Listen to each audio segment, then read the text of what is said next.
বন্ধুরা, একটি কবুতর এবং একটি ছোট হাঁস ভালো বন্ধু ছিল। একদিন কবুতরটি অন্য বনে যায়। ছোট হাঁসটি একাকী হয়ে যায়।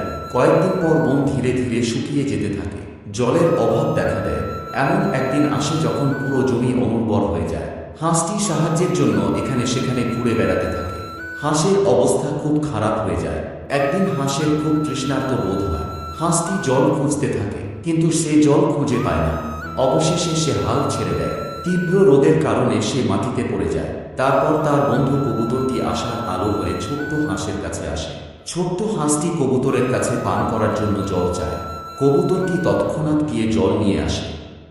তারপর কবুতরটি ছোট্ট হাঁসটিকে জল দেয়। জল পান করার পর ছোট্ট হাঁসটি খুশি হয়। তারপর কবুতরটি ছোট্ট হাঁসটিকে তার পিঠে বসিয়ে আকাশে উঠতে শুরু করে।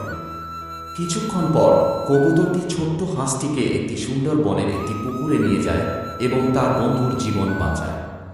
কিন্তু কিছুক্ষণ পর কবুতরটি কাঁদতে শুরু করে, কারণ সে এত কঠোর পরিশ্রম করেছিল, কিন্তু তবুও কেউ তাকে পছন্দ করে না বা সাবস্ক্রাইব করে না।